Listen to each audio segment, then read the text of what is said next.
So it has been less than 24 hours since I filmed my last reverse culture shock video. And I already have more reverse culture shocks to talk about.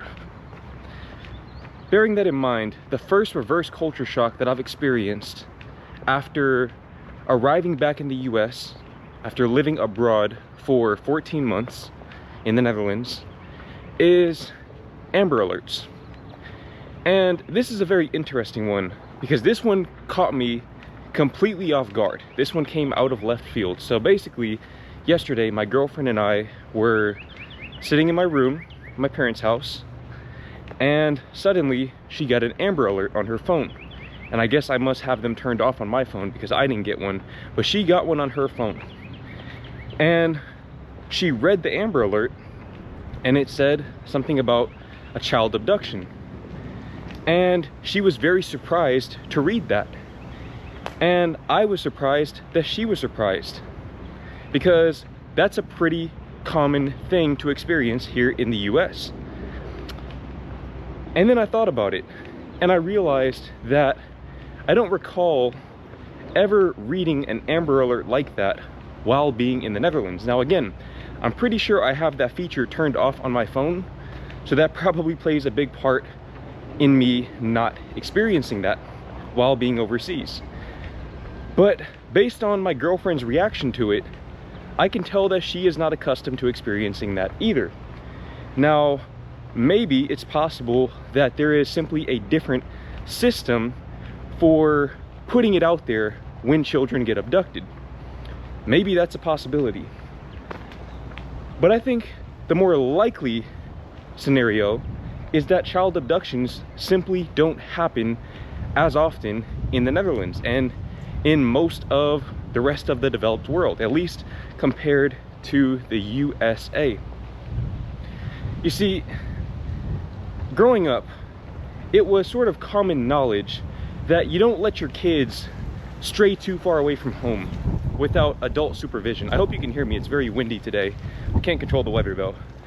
But it was always kind of common knowledge that you don't go too far away from your home because you might end up on the back of a milk carton. You might end up being on one of those Amber Alerts. And I will say that as a child, I didn't allow that to guide all of my decisions. I didn't let that stop me from having a good childhood, but at the same time, I did notice being overseas that children seem a lot more at ease. They seem a lot more free, and they seem like they are more empowered to just explore and be outside. And as you can see, and as you will see throughout this video, there really isn't anybody outside. Nobody is outside walking. It's during school hours, so that's probably the biggest reason why there are no children out and about. But yesterday, I filmed a video in this exact neighborhood after school hours. The weather was gorgeous, it was absolutely beautiful, and I didn't see a single child outside playing. And given the prevalence of those Amber Alerts, it's pretty easy to see why that is. It's because there's a lot of fear surrounding the potential risk of allowing your child to be outside in this modern world, at least here in the US. And that's a problem. That is a big, big problem that I don't really have the solution to. That said, the next reverse culture shock that I have experienced being back in the US is the lack of pedestrians. So you heard me mention just a few seconds ago that you're not really gonna see too many people in the background of this video. Now, part of that is because I'm an introvert. I'm not very comfortable filming in front of people, especially in public. So I try to avoid places where people congregate. That said, in the Netherlands, it was pretty much impossible for me to do that. I feel like in the Netherlands, it's very difficult to be completely alone. Even when I was in Fasten, I finally learned how to pronounce it. Even when I was in Fasten, which is a small Dutch town of about 12,000 people, heavily wooded areas, all of that, I still found it exceedingly difficult to be completely alone when I was outside of the Airbnb. because people in the Netherlands go outside. Here in Dallas, I don't know what it is, but people do not go outside. Now again, it's probably about 2 p.m. as I'm filming this. Those are typical working hours. Most people are at work, so fair enough. But again, yesterday I filmed a video in this exact neighborhood at around 6:30 to 7 p.m. and I saw maybe 2 pedestrians at most. There is definitely a distinct lack of pedestrian culture here, and I think that's a direct byproduct of car culture overall. But we'll have to save car culture for another video because that warrants its own separate discussion. The next reverse culture shock that I have experienced, being back in the US after living in Europe for 14 months, is the fashion sense.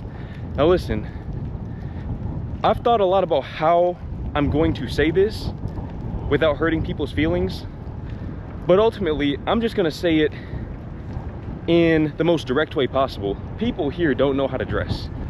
People here do not know how to dress. Now listen, I'm not a fashion model by any means.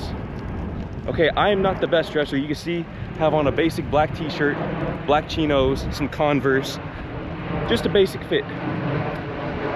I feel like most places that I go, when I'm dressed like this, or when I have on a turtleneck or something like that, I'm one of the best dressed people there. People notice. In Europe, it is completely normal to wear that kind of clothing. Now, a part of that is because of the difference in weather, of course. In Europe, it's easier to dress in layers because it's colder. In Texas, in particular, it gets so hot that at a certain point, you're not dressing for style, you're dressing for survival. But it does get cold here too in the winter. There are about 2 weeks every year where it gets colder than it does in the Netherlands, believe it or not. And when it gets cold like that, people don't take it as an opportunity to flex their fashion chops. I really hope you can hear me. This wind is extremely strong right now. But people don't take that as an opportunity to flex their fashion chops. Instead, they take it as an opportunity to stay inside, which again, lack of pedestrian culture. In Europe, not only were there a lot of people out and about, but those people know how to dress. Okay, those people know how to dress. I've been to multiple places in Europe now. I've been to, of course, the Netherlands. I've been to Switzerland for a day. I've been to Belgium for a day. I've been to London for about a day and a half. And I've been to Valencia, Spain for 2 weeks. And every place I've gone to in Europe, those people know how to dress. Now, to be fair, if you go to a place like New York or Boston, you're going to find more people who are on their P's and Q's when it comes to fashion. But that's in large part because those cities have such a strong European influence. So Americans, by and large, they just don't really have much taste. We just don't really have much taste. And I will say that on one hand, that can be kind of a good thing because there's less social pressure to wear nice clothes. But on the other hand, I do feel like when you take the extra time to put together a nice outfit for yourself, it speaks volumes about how you perceive yourself. Maybe I'm just overthinking it, but at least for me personally, when I wear a nice outfit, I feel different.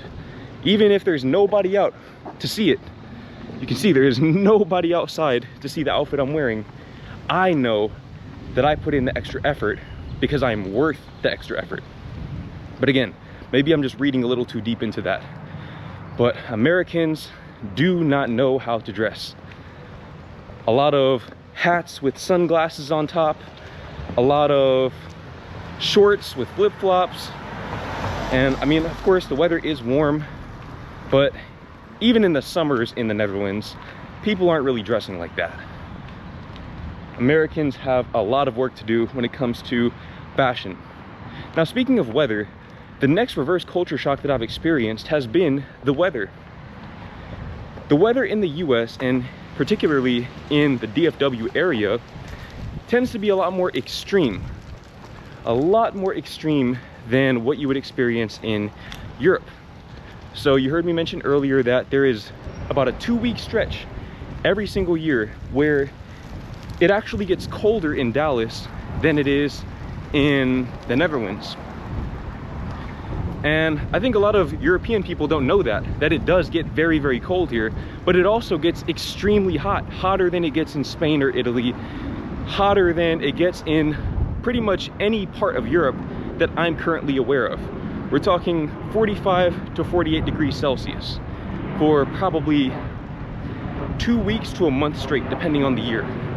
Some years are worse than others. So you have a lot of extreme variation in the temperatures, but also you just have more severe weather. As a matter of fact, it's spring right now as I'm filming this, which means that it's tornado season. There is no such thing as tornado season in the Netherlands or pretty much anywhere else in Europe as far as I'm aware. Please correct me if I'm wrong on that. But we are in tornado season, and over the next few days we're actually going to experience some thunderstorms. Maybe, I don't know, you can't really trust the forecast in Dallas, but we may or may not experience some thunderstorms, which made me realize after seeing the forecast that I only really heard thunder maybe twice in the Netherlands in the 14 months that I was there. It doesn't seem like there are a lot of thunderstorms or severe weather in general. Their idea of severe weather is rain and wind.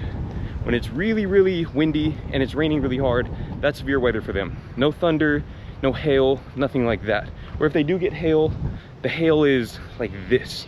Okay, here, the hail is like this. Completely different. Completely different.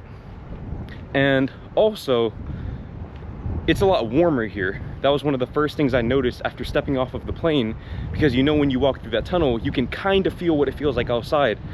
I was like, man, it's warm. But then I realized it was only about probably 68 degrees Fahrenheit.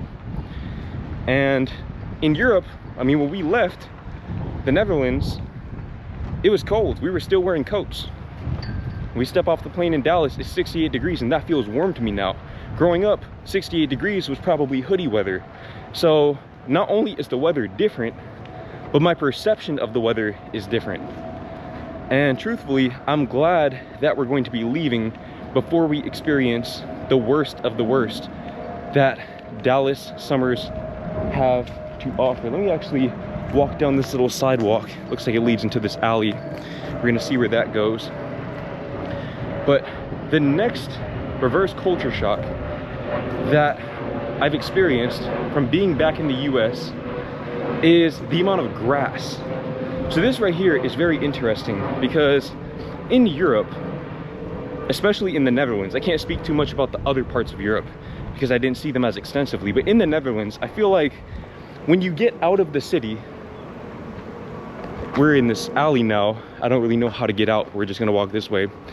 But when you leave the cities, there tend to be a lot of fields. There's a lot of agriculture going on.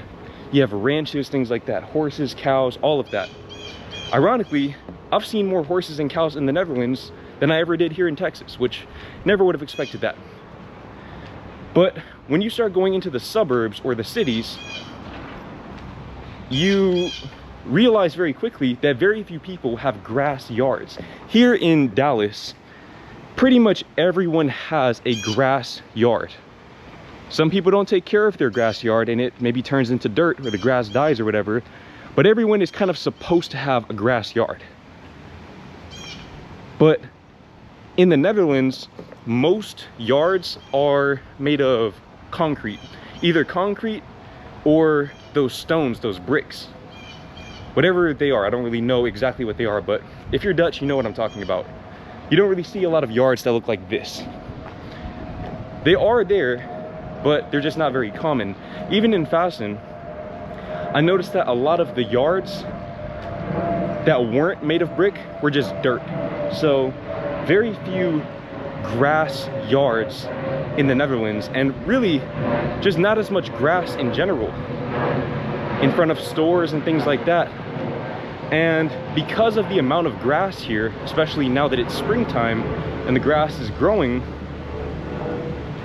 there's a lot more maintenance work going on. So I feel like you kind of constantly hear lawnmowers and weed eaters and things like that because people are constantly doing maintenance work on their grass, whether it's commercial or residential. In the Netherlands, I don't know if I really even saw a lawnmower the whole time I was there.